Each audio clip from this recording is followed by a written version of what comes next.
Krelix stood at the observation window of Threshold Prime Station, watching another Coalition fleet limp back from battle. The ships were broken, hulls torn open by Vrex claws. The insect-like aliens were winning this war, and everyone knew it. For 3 cycles, the Galactic Coalition had fought the Vrex swarm. For 3 cycles, they had lost. 12 star systems had fallen. Billions had died. The Vrex reproduced faster than the Coalition could kill them, adapted quicker than tactics could change, and fought with a mindless efficiency that no civilized species could match. Krelix's 4 crystalline arms moved across his datapad, recording the damage. As a Valerian military observer, his job was to document everything. Soon, he thought, he would be documenting the fall of the galaxy itself. The Vrex could not be stopped. Mathematics said so. Logic confirmed it. Reality proved it with every lost battle.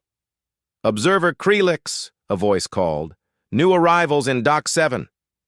Krelix turned his angular head. Through the window, he saw a vessel unlike any Coalition ship.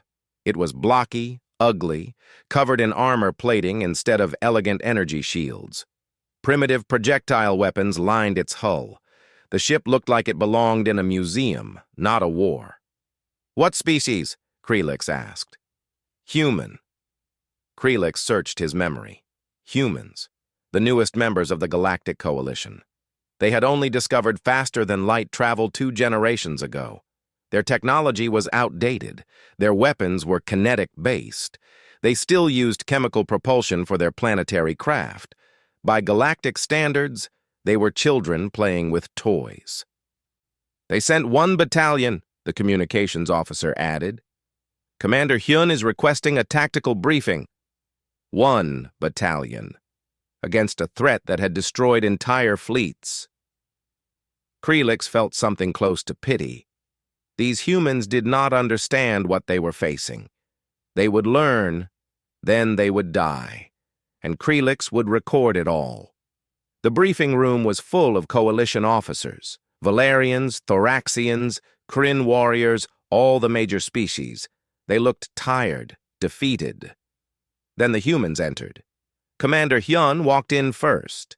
He was tall for his species, with dark hair and darker eyes that seemed to calculate everything they saw. Behind him came his officers. Captain Nari had a scarred face and moved like a predator. Lieutenant Taman smiled too much for someone heading into war. Specialist Yuna carried her medical supplies with careful hands. "Thank you for the opportunity to serve," Commander Hyun said. His voice was calm, measured. The Coalition commander, a Thoraxian named Velthar, activated the holographic display. Battle footage played. Vrex swarms tearing through defensive lines, soldiers running, dying, screaming. The Vrex showed no mercy because they understood no mercy. They were drones, following genetic programming to consume and expand. Krelix watched the humans' faces. He expected fear. The Coalition officers showed it clearly enough. But the humans were different. They leaned forward, studying the footage with intense focus. Captain Nari's eyes tracked Vrex movement patterns. Lieutenant Taman made notes on a primitive paper pad. Specialist Yuna watched where soldiers fell and how quickly. "As you can see," Velthar said, "the Vrex are unstoppable in direct combat. Our only option is strategic withdrawal and—" "Commander," Hyun interrupted, "do they fear death?" The room went silent. It was an odd question. Velthar's translator took a moment to process it. "The Vrex are drones," Velthar explained. "They have no individual consciousness. They cannot fear anything." Hyun nodded slowly. "Good. That's their weakness." Several officers made sounds of confusion. How could fearlessness be a weakness? Krelix found himself interested, despite his pessimism. The human commander saw something the rest of them missed. Before anyone could ask for clarification, alarms screamed throughout the station. Red lights flashed. The display changed from old battle footage to live data. Outpost 7, A mining colony 3 light hours away was under attack. Vrex scout swarms had broken through the defense grid. Civilians needed evacuation. All ships prepare for rescue operations, Velthar ordered. Standard protocol. Extract civilians. Abandon the colony. Commander, Hyun said, my battalion volunteers to hold the line while evacuation proceeds. Velthar stared at the human. You don't understand. Outpost 7 is already lost. Attempting to defend it is suicide. Then we'll commit suicide, Captain Nari said with a strange smile. Wouldn't be the first time. Krelix's translator struggled with the human phrase. It sounded like humor, but about death? These creatures made no sense. This is not a game, Velthar said firmly. I cannot send you to certain death. You're not sending us, Hyun replied. We're volunteering. Our doctrine is simple. Hold until the mission is complete. The mission is civilian evacuation. So we hold. There was something in the human commander's voice. Not bravery, exactly. More like certainty. Like he had already decided the outcome and was simply following steps to reach it. Velthar looked around the room. Other coalition commanders would not volunteer. Could not. Their species fought with logic, preserved their forces, calculated acceptable losses. The humans were offering to be an acceptable loss. Very well, Velthar said finally, but I want an observer with you. For the records. Krelix spoke before thinking. I will go. Every eye turned to him. Krelix did not know why he volunteered. Perhaps he wanted to document humanity's first and final battle. Perhaps he was curious about these strange creatures who smiled at death. Or perhaps, deep in his crystalline core, he wanted to see if the impossible could happen. Accepted, Hyun said. We leave in 20 minutes. Bring recording equipment. You'll want to document this. As the humans filed out, Krelix heard them talking among themselves. They spoke of tactics, ammunition loads, and something called bayonets. They shared images on their primitive devices, pictures of other humans they called family. They sang songs with violent lyrics about death and glory. Lieutenant Taemin noticed Krelix watching. First time seeing humans prepare for battle? Yes, Krelix admitted. Then you're in for an education, observer. We're about to show you why Earth breeds survivors. Taemin grinned. And why survival sometimes means charging straight into hell. 20 minutes later, Krelix strapped into a human dropship.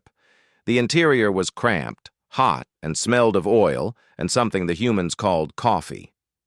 Soldiers checked weapons with ritualistic precision. Some prayed to various Earth deities.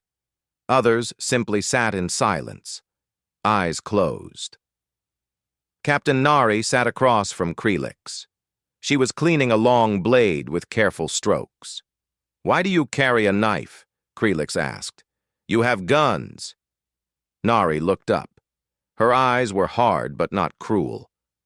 Guns run out of bullets, observer. A blade never does. And sometimes the enemy needs to see your face when you kill them. Makes them think twice about the next human they meet.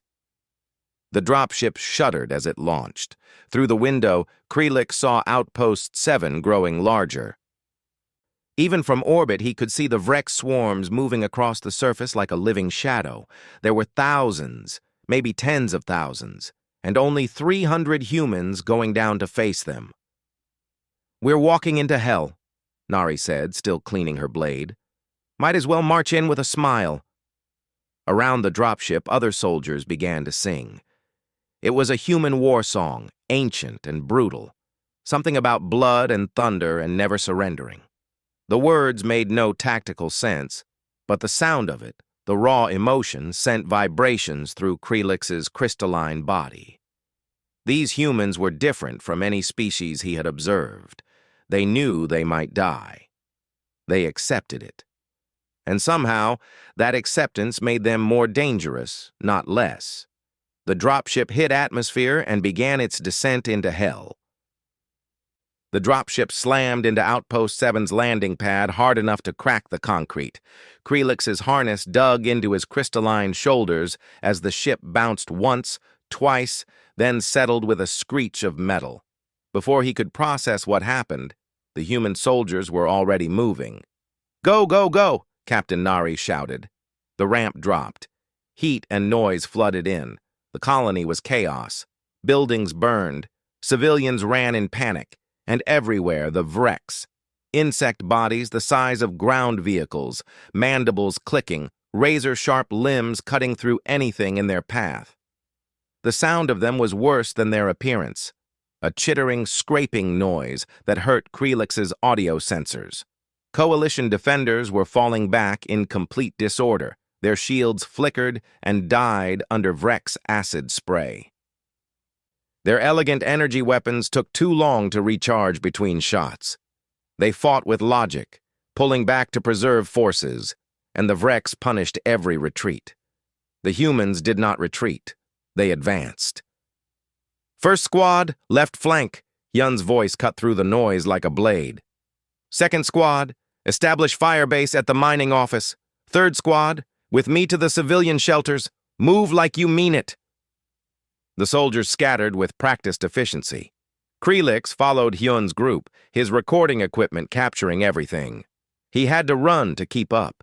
These humans moved fast despite their bulky armor and heavy weapons.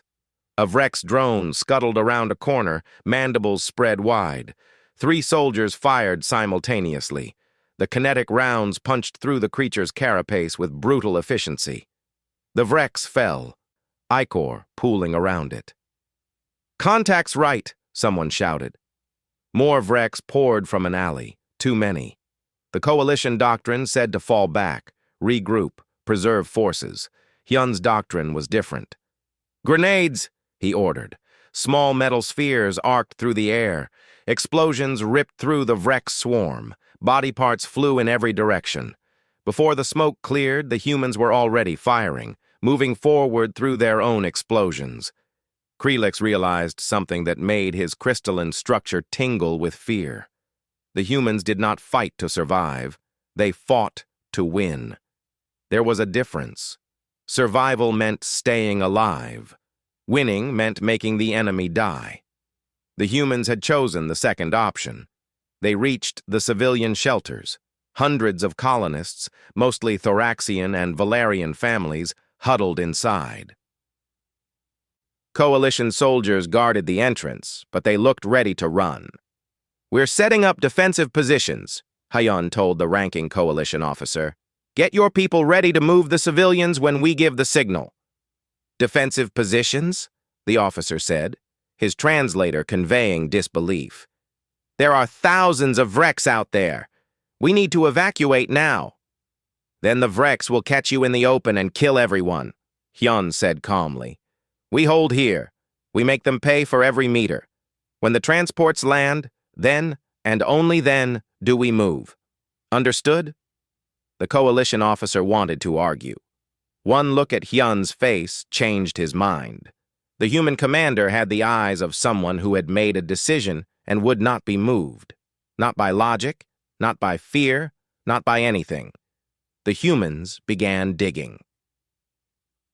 Krelix watched in confusion as they tore up the street, created trenches, stacked debris into barriers. It looked primitive, ancient. The galaxy had moved beyond physical fortifications centuries ago, relying on energy shields and advanced technology instead. Lieutenant Taman ran past, arms full of equipment. "Observer, stay behind the second line. This is going to get loud." "What are you doing?" Krelix called after him. Taman grinned back. "Remodeling!" The young lieutenant disappeared into the mining tunnels that honeycombed the colony. Krelix's sensors detected him placing explosives throughout the tunnel network. He was booby-trapping the entire underground system, turning the Vrex's own territory into a death trap. Meanwhile, Captain Nari organized the perimeter defense. She positioned soldiers with overlapping fields of fire, created kill zones where Vrex would be exposed, and established fallback points if positions were overrun. She explained her reasoning to confused coalition soldiers who stopped to watch. "The Vreks fight by overwhelming you with numbers," Nari said. "They're used to enemies who run when they charge. So we don't run. We make them charge into bullets. We make them climb over their own dead. We make them pay such a high price that even their mindless brains start to hesitate." A coalition soldier, a young Kryn warrior, asked, "But what if they don't hesitate? What if they just keep coming?" Nari checked her rifle with practiced hands.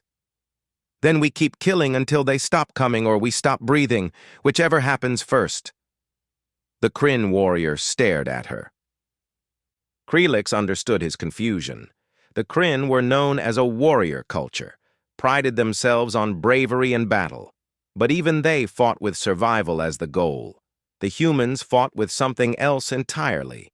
Specialist Yuna set up a field hospital behind the second defensive line, not in a safe building, not far from the fighting, right there where bullets and acid could reach her. When Krelix questioned this, she answered simply, "I stay where my soldiers fall. If they know I'm close, they fight harder. They know someone will try to save them." She organized her medical supplies with careful precision. "Besides, safe places don't exist in war, only safer places, and I'd rather be close enough to help than safe enough to be useless." The first Vreks scouts appeared, small swarms, testing the defenses. The humans let them come close, closer than any sane species would allow. Then they opened fire. The sound was incredible. Human weapons did not make the clean, quiet pulse of energy weapons. They roared, they barked, they created a wall of noise that was itself a weapon. The kinetic rounds tore through Vreks' carapaces with brutal efficiency. The creatures fell, and the humans kept firing into the bodies, making sure nothing got back up. A coalition soldier near Krelix whispered, "They're wasting ammunition, shooting dead targets." But Krelix understood. The humans were sending a message, not to the Vreks, who were mindless, to themselves. Every bullet said, "We do not take chances. We do not assume. We make absolutely certain." The scouts were destroyed. More would come. Many more. But for now, there was a moment of quiet.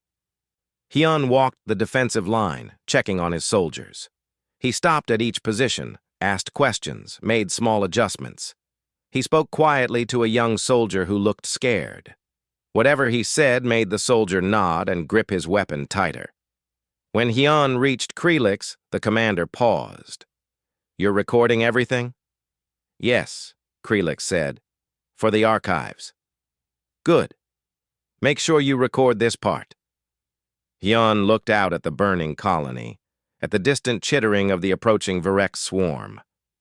The coalition fights wars by calculating odds and preserving assets. We respect that. It's logical. But humans learned something in our long, bloody history. Sometimes logic says you'll lose, and sometimes you have to look logic in the eye and say, "I don't care. I'm fighting anyway." "Why?" Krelix asked. "If you know you might die, why not retreat?" Hyun pointed to the shelter full of civilians. "Because they can't fight. Because they need someone to stand between them and the monsters. Because if we don't, who will?" He checked his rifle.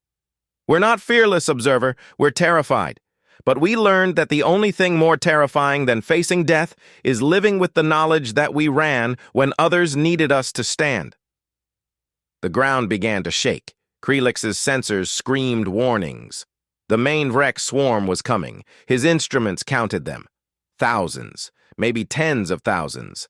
The mathematics were simple and brutal. Even if every human bullet killed a Vreks, they would run out of ammunition long before the swarm ran out of bodies. Hyun's communicator crackled. "Commander, this is Taemin. Tunnels are ready. When they come, I can drop half the colony on their heads. It'll be beautiful." "Hold until my order," Hyun replied. Then, to his entire force, "All positions, weapons tight, let them come close. Make every shot count. And remember why we're here. Those civilians behind us are counting on us. The galaxy is watching. Let's show them what humans do when logic says quit. We fight harder.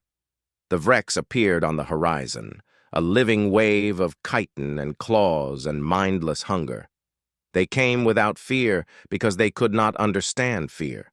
They came without hesitation because hesitation required thought.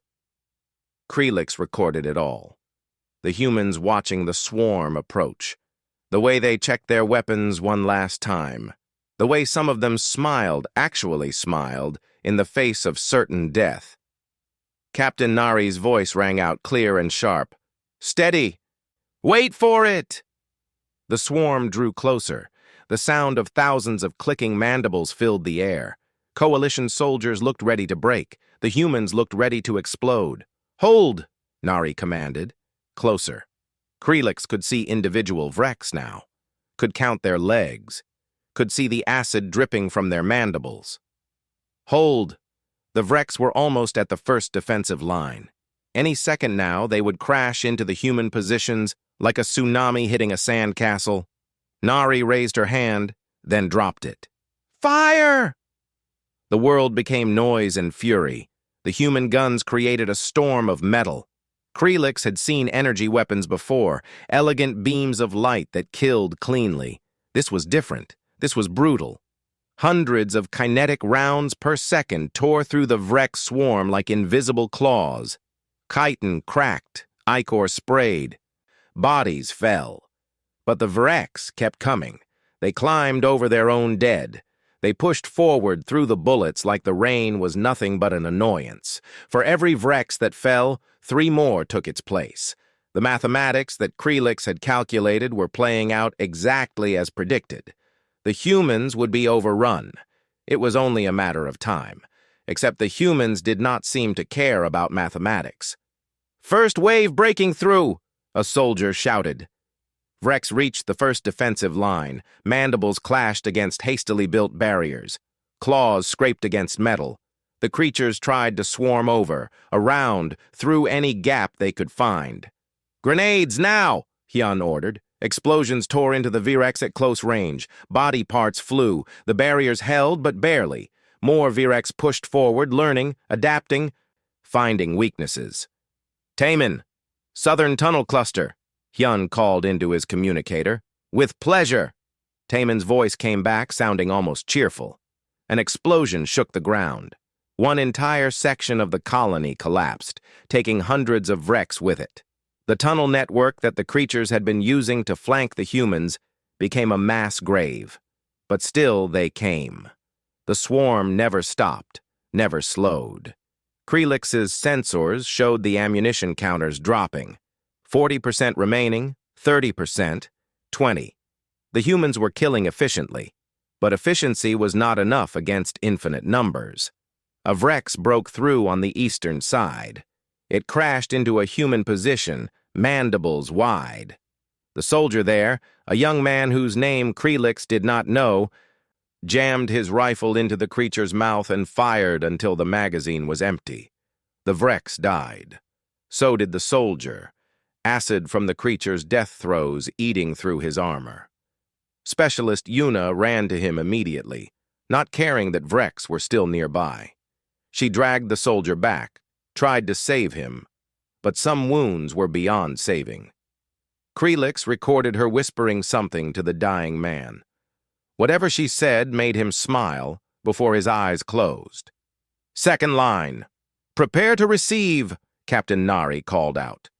The first defensive line was being overrun.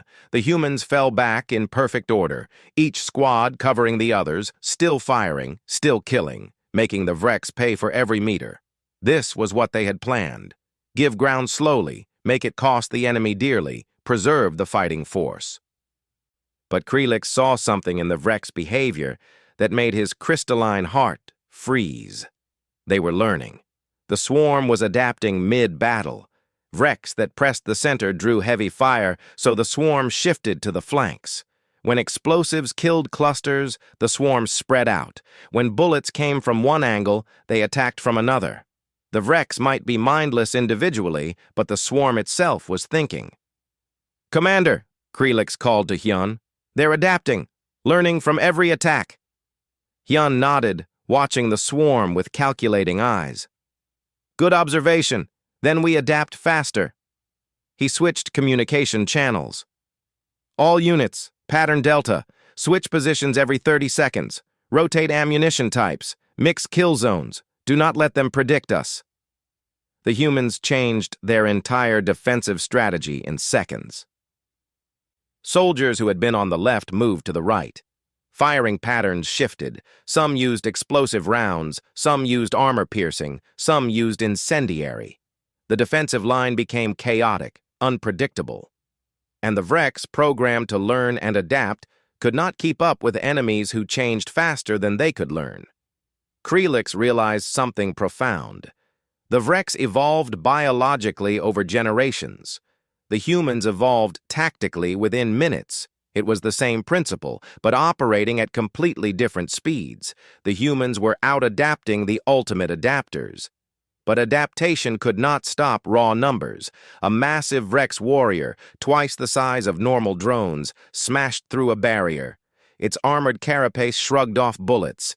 It grabbed a human soldier and lifted him off the ground. Captain Nari was there in an instant. She dropped her rifle, drew her blade, and leaped onto the massive creature's back. Her knife found joints in the armor, weak points in the carapace. The Vrex warrior thrashed, trying to shake her off. She held on, kept cutting, kept stabbing, until the creature finally fell. She helped the soldier to his feet. He had broken ribs, possibly worse. "Get to Yuna," Nari ordered. Then, to the rest of her squad, "You see that? Big ones die just like little ones. You just have to be willing to get close." Willing to get close. That was the human difference, Krelix realized. Every other species fought at maximum range, used shields and technology to maintain distance between themselves and danger. Humans saw the danger and ran toward it. They shortened the distance, got close, made it personal. Another soldier went down. Private Minho. Young and scared, but still fighting. A Vrex had torn through his position, acid eating through his cover. He was wounded, bleeding, surrounded. "Minho, fall back!" Nari shouted. But Minho shook his head. He pulled out his remaining explosives, armed them, and stood up in full view of the swarm. "Tell my family I held the line." The explosion took him and dozens of Vrex. The blast bought the humans precious seconds to reinforce that section. Krelix recorded it all. He recorded Yuna's face when she heard Minho's last words, the way her hands paused in treating another soldier, the way she whispered, "We will. We always do." What did that mean? Krelix wondered. What promise did humans make to their dead? Ammunition was critical now, 10% remaining across all positions. The transports were still 3 minutes away. The Vrex swarm had barely diminished. The mathematics said the humans should be dead. The reality said they were still fighting. "All units," Commander Hyun's voice came over the communication channel. It was still calm, still measured, as if he was discussing something routine instead of imminent death. "Ammunition critical. Prepare for close combat protocols. Fix bayonets." Bayonets. Krelix remembered that word. Blades that attached to rifles. Primitive weapons from humanity's past. Surely Hyun was not serious. Surely he did not expect his soldiers to fight these monsters with knives. But every human was already attaching the long blades to their rifles. They did not question, they did not hesitate, they simply obeyed, as if fighting insect monsters with knives was a normal, expected thing. "When ammunition runs out," Hyun continued, "we go loud. Show them what Earth made us. Show them why evolution designed us to be persistence hunters. Show them that humans do not know how to quit." He paused, and for the first time, Krelix heard emotion in the commander's voice. "Civilian transport is 2 minutes out. We only need to hold 2 more minutes. 120 seconds. Then we all go home. Can you give me 120 seconds? The response from every human position was immediate. "Yes, sir." The last magazines were loaded. The last grenades were thrown. Then human weapons began to fall silent.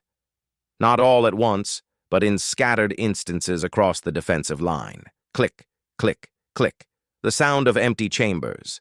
And then humans did something that made Krelix's entire worldview shatter. They charged, not away from the Vrex, toward them, into the swarm, with nothing but blades and raw fury and absolutely no regard for their own survival. Captain Nari led her section forward, rifle in one hand, blade in the other. When the rifle ran empty, she used it as a club. When it broke, she used her hands. She moved through the swarm like a predator, striking at joints, finding weak points, killing with mechanical efficiency. Lieutenant Taman fought with a combat knife and his broken rifle. He dodged between Vrex, too fast for them to catch, stabbing and cutting and laughing, actually laughing, like this was the most fun he had ever had. Hyun moved through the battle like a ghost. Every movement was economical, precise, nothing wasted. He killed Vrex with the efficiency of someone who had been trained since birth for this moment. Perhaps he had been. Perhaps every human had been. Krelix watched, recorded, and finally understood. The galaxy feared humans not because of their technology or their weapons. The galaxy feared humans because of what they were. Persistence predators, pack hunters, creatures that evolved by chasing prey until it collapsed from exhaustion, that survived by being more stubborn than anything trying to kill them. Humans carried the genetic memory of being both predator and prey, of hunting and being hunted, of climbing to the top of Earth's food chain through sheer bloody-minded refusal to die. The Vrex were mindless. They followed programming. They knew only attack, consume, expand. But humans were mindful. Every sacrifice was a choice. Every moment of combat was a decision to keep fighting. And in that moment, facing impossible odds with nothing but knives and determination, the humans made their choice clear. They would rather die standing than live running. Something impossible happened. The Vrex swarm slowed. Not much, but Krelix's sensors detected it. The drones were hesitating. For the first time in the entire war, the Vrex showed something that resembled caution. The galaxy's perfect killing machines had met Earth's imperfect survivors, and the machines blinked first. "Transport incoming!" someone shouted. The civilian ships descended through the smoke and chaos. Their ramps dropped. Coalition soldiers began moving civilians aboard. "All units fighting retreat," Hyun ordered. "Every squad covers each other. We leave together or not at all." The humans fell back in perfect formation, still fighting, still killing, making the Vrex pay for every meter of ground retaken. They reached the transports. Wounded were loaded first, then civilians, then soldiers, all in order, all with discipline. Krelix boarded with Hyun's group. Through the closing ramp, he saw humans still fighting, still holding, buying seconds with their lives. The transport shook as it lifted off from Outpost 7. Through the window, Krelix watched the colony burn. The Vrex swarm consumed everything left behind, but the civilians were safe. Every single one had been evacuated. The mission was complete. The cost was written on human faces. Of the 300 soldiers who had landed, only 180 remained, 40% casualties. By coalition standards, it was a catastrophic loss. By human standards, it was victory.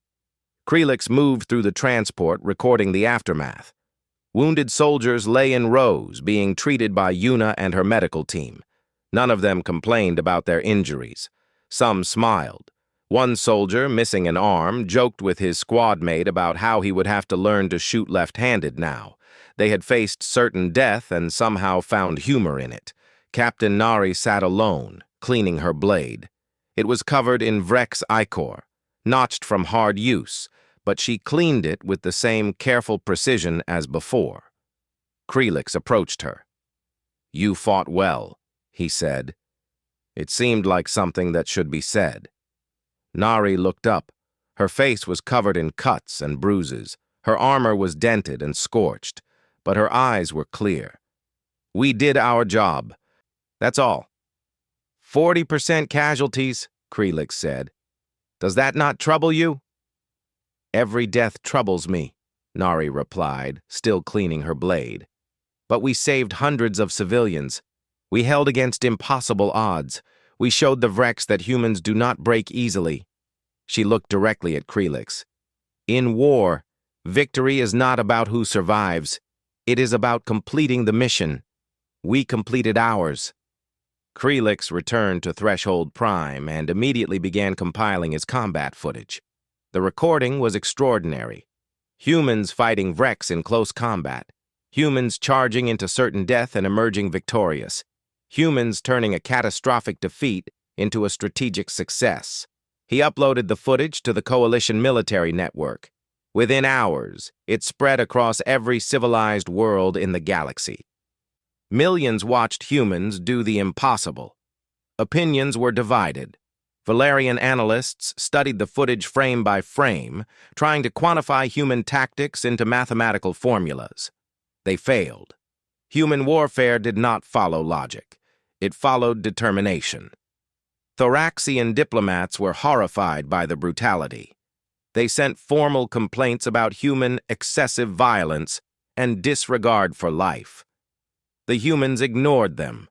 The Kryn warrior caste sent challenges to human commanders, seeking to test their skills in honorable combat. Captain Nari accepted several challenges and won them all. The Kryn were impressed. Here was a species that understood warrior culture, that valued strength and courage. But the Hegemony Council was divided. Some members saw humans as valuable allies. Others saw them as dangerous variables.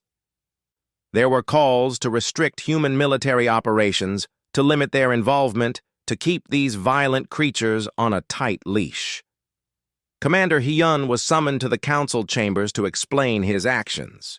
Krelix attended the session, recording everything. The council chambers were impressive, designed to remind everyone of the Coalition's power and grandeur. Commander Hyun stood before the assembled leaders of the galaxy, still wearing his combat armor, still covered in the dust of battle. Commander Hyun, Council Leader Varmoth began, your tactics at Outpost 7 resulted in 40% casualties. This is unacceptable by Coalition standards. 40% casualties, Hyun replied calmly. 100% mission success. Every civilian evacuated. Every enemy engaged paid a heavy price. By my standards, that is acceptable. You disobeyed retreat protocols, another council member accused. You endangered your forces unnecessarily. I volunteered my forces for a dangerous mission, Hyun corrected. There was no disobedience, and the danger was necessary. Those civilians needed time to evacuate. We bought them that time. Varmoth leaned forward. Commander, help us understand. Your species has only been in space for 2 generations. Your technology is primitive. Your weapons are outdated. Yet you fight with a ferocity that disturbs many of us. Why? Hyun was quiet for a moment. When he spoke, his voice carried throughout the chamber. Counselor, your species evolved on kind worlds, abundant resources, stable climates, worlds where survival was a puzzle to solve with intelligence and cooperation. He paused. Earth was different. Earth tried to kill us, every single day. Predators hunted us. Weather killed us. Diseases wiped out entire communities. We survived not by being strongest or fastest or smartest, though we became all those things. We survived by refusing to quit. The council chambers were completely silent. You fight wars to minimize losses, Hyun continued. We respect that. It is logical. But Earth taught us a different lesson. Sometimes the only way to survive is to accept losses while achieving victory. Sometimes you have to look death in the eye and say, not today. Sometimes you have to charge forward, even when logic says retreat. That is madness, Varmoth said quietly. Maybe, Hyun agreed, but it is human madness. And right now, the galaxy needs a little madness, because the Vrex do not understand logic. They do not negotiate. They do not surrender. They only understand strength and determination, and humans have both in abundance. The debate lasted hours. Finally, desperately, the council made a decision. They granted Commander Hyun authority to train coalition forces in human doctrine. The galaxy needed to learn how humans fought, not because they wanted to, because they had to.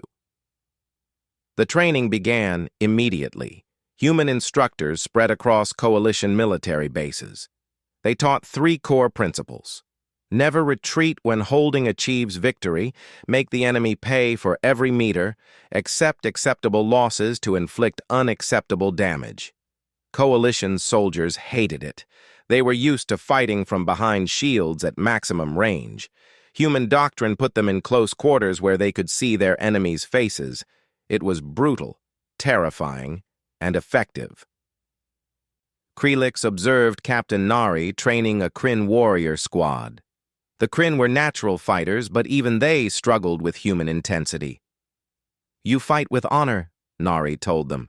"That is good, but honor does not win wars. Victory wins wars, and victory requires you to be willing to do whatever it takes." She demonstrated a close combat technique, moving with deadly precision. "The enemy does not care about your honor. They care about killing you, so you kill them first, with whatever you have, however you can." One Kryn warrior asked, "But what about our traditions? Our warrior codes?" Nari's answer was simple. "Keep your traditions, honor your codes. But remember that dead warriors have no traditions, no codes, no honor. First survive, then philosophize." Lieutenant Taman taught coalition engineers about what he called creative destruction. He showed them how to turn any environment into a weapon, how to use the enemy's strengths against them, how to make defensive positions that were actually offensive traps. "Defense is not about building walls," Taman explained. "Defense is about making the enemy wish they had never attacked. Every position should be a trap.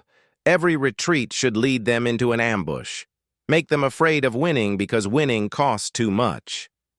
Specialist Yuna revolutionized coalition medical doctrine. She refused to establish safe rear hospitals. Instead, she trained medics to embed with frontline units. "Soldiers fight harder when they know help is close," she taught. "They take necessary risks instead of suicidal ones. They trust that if they fall, someone will try to save them. That trust is a weapon more powerful than any gun." Months passed. New human battalions arrived. Commander Do-hyun brought the 7th Rangers, specialists in rapid assault. Captain Soman brought the Orbital Drop Division, experts in shock tactics. Major Ji-won brought Special Operations, shadows that struck from nowhere. Each human unit brought Earth's military traditions, discipline from ancient warrior cultures, tactical flexibility from historical battles, technological adaptation from recent conflicts. The humans had been preparing for war for thousands of years. Every generation had learned from the previous one, refined tactics, improved strategies. The coalition forces began to change. Valerian analysts learned to value determination over pure logic. Thoraxian soldiers learned that kindness had its place, but war was not that place.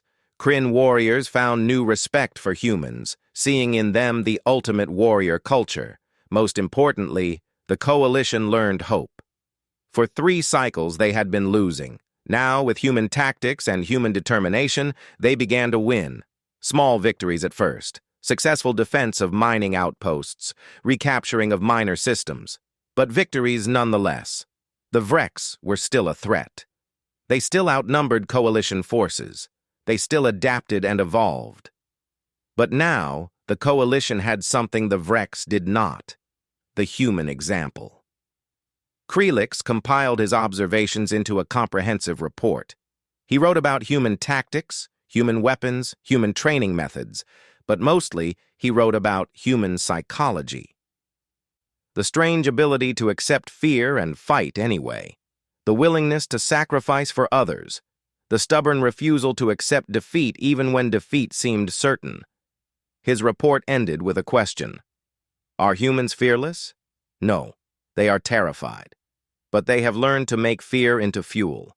The galaxy should not fear humans because they are violent. The galaxy should respect humans because they are effective, and perhaps we should learn from them. Then the scanners detected something that changed everything. A Vrex hive world, the source of the swarm, the breeding ground from which all Vrex originated. Coalition doctrine would suggest a blockade, starving the hive over years. Commander Hyun suggested a direct assault, strike at the heart, kill the queen, end the war in one brutal campaign. It was insane. It was dangerous. It was exactly what humans would suggest. The council debated for days. Finally, desperately, they approved the mission. Commander Hyun would lead a combined coalition force to the Vrex hive world of Zalkara. The objective, eliminate the queen. The risk, total annihilation. Krelix requested permission to accompany the assault force. It was granted. He had watched humans fight impossible battles. Now he would watch them attempt the most impossible battle of all. As the assault fleet prepared to launch, Krelix asked Commander Hyun one final question. What if we fail? What if the Vrex are too strong even for humans? Hyun looked at the stars ahead, where the hive world waited. Then we fail while moving forward, not while running away. That is the human way. The Coalition Armada dropped out of faster-than-light travel at the edge of the Zalkara system. Before them lay the Vrex hive world, a nightmare of biological architecture. The planet pulsed with life, covered in massive organic structures that reached into space like grasping fingers. Billions of Vrex crawled across its surface. At its heart, deep underground, lived the Queen. Krelix stood on the bridge of the human ship, watching the hive world grow larger on the displays. Around him, human soldiers prepared for the drop. They checked weapons, said quiet prayers, shared final messages with loved ones. They knew the odds. They came anyway. All units, this is Commander Hyun. The announcement came through every ship. The plan is simple. We drop directly into the hive's heart. We fight our way to the Queen's chamber. We eliminate her. Then we extract. The Coalition fleet will provide orbital support as long as possible, but once we are underground, we are on our own. A pause. Krelix could hear the weight of what was not said. Many would not return. Perhaps none would. This was a suicide mission dressed up as an assault. I will not lie to you, Hyun continued. This is the most dangerous operation in human history. We are dropping into hell itself. But we do this because it needs to be done. Because the galaxy needs us. Because if we do not end this war here, it will continue for generations. Our children will fight the same battles we fight today. That is unacceptable. Another pause. So we go into the dark. We face the monster in its home. We show the Vrex and the galaxy what humans are truly capable of. And we do it together. No one fights alone today. We are one species, one force, one purpose. Are you ready? The response from every human soldier echoed through the fleet. Yes, sir. The dropships launched, hundreds of them, carrying thousands of soldiers, human, Kryn, Valerian, even some brave Thoraxians, all species, fighting together, using human tactics and human determination. Krelix strapped into a dropship beside Captain Nari. First time attacking a hive world? Nari asked, checking her weapons. First time attacking anything, Krelix admitted. I am an observer, not a warrior. Today, everyone is a warrior, Nari said. She handed him a small kinetic pistol. Just point and shoot. If something with more than 4 legs gets close, pull the trigger until it stops moving. The drop through the atmosphere was violent. Orbital defenses tore at the dropships. Some exploded, taking their passengers with them, but most made it through. The planet's surface rushed up to meet them. They landed in chaos. The hive was a living nightmare. Walls pulsed with organic material. Acid pools bubbled. Vrex swarmed from every opening. The air itself was toxic. breathable only through helmets. "Move! Move! Move!" Hyun's voice cut through the noise. "Form up! Establish perimeter! Demolition teams to the front!" The assault force fought forward. Lieutenant Taman and his teams used explosives to blast through the organic walls, creating paths deeper into the hive. The Vrex defended their home with desperate ferocity. Thousands of drones poured from the tunnels. But the coalition force, trained in human tactics, met them head-on. Krelix found himself firing his pistol. A Vrex drone charged him. He pulled the trigger again and again until the creature fell. He had just killed for the first time in his life. He expected to feel horror. Instead, he felt only the determination to survive. The assault pushed deeper. The hive fought back. Vrex warrior drones appeared, larger than normal soldiers, covered in thick armor. These were not mindless. These thought, planned, coordinated attacks. Captain Salmon's orbital drop troops met them with precision fire and coordinated tactics. The humans moved like they were one organism, each soldier knowing exactly where others would be, what they would do. Years of training, generations of military tradition, all coming together in perfect synchronization. But the hive was vast. For every meter gained, coalition soldiers fell. Krelix watched a Valerian squad leader die protecting his troops. He watched a Kryn warrior charge into a swarm to buy seconds for his comrades.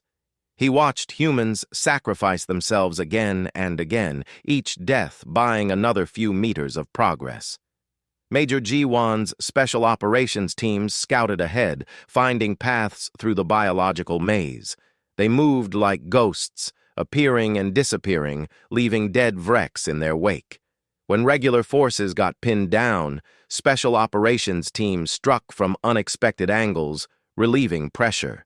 Specialist Yuna and her medical corps worked miracles. They treated wounded under fire, dragged soldiers from certain death, kept the fighting force operational through sheer determination. Yuna herself took a Vrex claw to the shoulder, but refused evacuation. "I stay with my soldiers," she said simply, and continued working with one arm. Hours passed. The assault force was halfway to the Queen's chamber. Casualties mounted. Ammunition ran low. The mathematics said they would fail. The humans said they would succeed. Mathematics and human determination prepared for their final confrontation. Then Krelix's sensors detected something that made his crystalline structure vibrate with terror. The Vrex were adapting, not slowly across generations, fast, within hours. New warrior strains appeared, specifically designed to counter human tactics, armored against kinetic rounds, resistant to explosives, learning human movement patterns. "Commander," Krelix transmitted to Hyun, "the Vrex are evolving mid-battle. They are countering our tactics in real time." "Acknowledged," Hyun replied calmly. Then, to all units, "The enemy is adapting. So we adapt faster. All teams abandon standard patterns. Switch to improvisation protocols. Make it up as you go. Do not let them predict you." The human response was immediate. Standard formations dissolved into organized chaos. Soldiers moved unpredictably, fired from unexpected angles, used tactics that made no logical sense and were therefore impossible to counter. The Vrex could evolve biologically to counter specific threats. They could not evolve to counter complete unpredictability. Captain Nari led a charge that went left when it should have gone right, up when it should have gone down, forward when retreat made more sense. Her squad followed without question, trusting human instinct over alien logic. They broke through a Vrex defensive line that should have been impenetrable. The assault reached the Queen's chamber. The entrance was guarded by massive warrior drones, each one a perfect killing machine. The coalition force should have been destroyed. Instead, they did something the Vrex could not comprehend. They attacked from every direction simultaneously with no coordination, no pattern, no predictability. It was chaos made into a weapon. Soldiers fired while running in different directions. Explosives detonated at random intervals. Nothing made sense, and that made it unstoppable. The guards fell. The assault force entered the chamber, and there, in the center of a massive organic cathedral, was the Queen. She was enormous, 50 meters long, surrounded by attendant drones, connected to the hive through thousands of organic cables. She was the mind of the swarm, the source of all Vrex, the heart of the entire species. For the first time in the war, a Vrex spoke. The Queen's consciousness reached out through pheromone signals, translated by Coalition equipment. "You are persistent," the Queen acknowledged. "Illogical, inefficient, but persistent. Why do you fight so hard for a galaxy that fears you?" Commander Hyun stepped forward. He was covered in wounds, missing his helmet, breathing the toxic air through a damaged respirator. But his eyes were clear. "Because they need us," he said. "And because you gave us something to fight. That was your mistake." "We will evolve past you," the Queen said. "We always adapt, always overcome." "So do we," Hyun replied. "The difference is, we adapt faster. And we never stop fighting." He raised his weapon. So did every soldier in the chamber. Human, Kryn, Valerian, Thoraxian, all species united in purpose. The Queen's guards attacked. The battle was apocalyptic. Krelix fought alongside soldiers he had once considered primitive. He fired until his weapon was empty, then used it as a club. He understood now. War was not about technology or tactics. War was about will, and no species in the galaxy had more will than humans. Commander Hyun reached the Queen. A guard drone tore through his armor. He ignored it, kept moving, kept fighting. He placed the final explosive charge directly against the Queen's core. "For everyone who fell," he said quietly. "For everyone who will never have to fight this war. For the galaxy." He armed the charge. The Queen's consciousness reached out one final time. "You will die here," Hyun smiled. "I know. Worth it." The explosion was massive. It tore through the chamber, through the hive's heart, through the Queen herself. The entire structure began to collapse. Vrex throughout the galaxy suddenly went silent, their coordination gone, their purpose dissolved. "All units, extract now!" Captain Nari's voice came through the communicators. "The hive is collapsing! Move!" The survivors ran. Krelix followed, pulled along by Nari. Behind them, the biological structure fell apart. Vrex drones wandered aimlessly, their connection to the Queen severed. They were no longer a swarm. They were just individuals, confused and leaderless. The extraction was chaotic. Not everyone made it. Commander Hyun did not make it. He had stayed behind, holding off guards while others escaped. His final transmission was simple. "Tell them we won." The dropships launched from the dying hive world. Behind them, Zalkara collapsed into chaos. Without the Queen, the Vrex could not reproduce, could not coordinate, could not be the galaxy-ending threat they once were. The war was over. The cost was devastating. 60% casualties across all human forces. Commander Hyun was gone. Hundreds of others as well. But the galaxy was saved. Krelix completed his final report in the medical bay, his arm in a regeneration field. He had been wounded in the final battle, had killed Vrex with his own hands, had experienced war as a participant rather than an observer. His conclusion was clear. We fear humans not because they are violent. Every species can be violent. We fear them because they weaponize hope. They march into certain death believing they will find a way to win. They face extinction and call it a challenge. They are the galaxy's answer to the question, what happens when evolution creates a species too stubborn to accept defeat? The Coalition offered humanity a permanent seat on the War Council. Captain Nari, promoted to High Commander, accepted with one condition. We lead from the front, never from behind. That is not negotiable. The council agreed. How could they not? Humans had just saved the galaxy. Months later, Krelix visited the memorial for fallen soldiers, thousands of names carved into a monument of black stone. He found Commander Hyun's name. Below it, a quote from Old Earth: "We few, we happy few, we band of brothers." Finally, Krelix understood. Humans did not march into battle despite the fear. They marched into battle for each other. That bond, that willingness to die for your fellow soldier, made them unstoppable. As he left the memorial, Krelix added one final note to his permanent records. The galaxy now faces a choice. Treat humanity as valued allies, or risk making them our enemies. I pray we choose wisely, because if we ever see humans march against us with the same determination they showed marching for us, the galaxy will learn what true fear is. He looked up at the stars, at the peaceful galaxy that humans had bought with their blood, and knew one truth absolutely. The galaxy did not fear human weapons or human technology.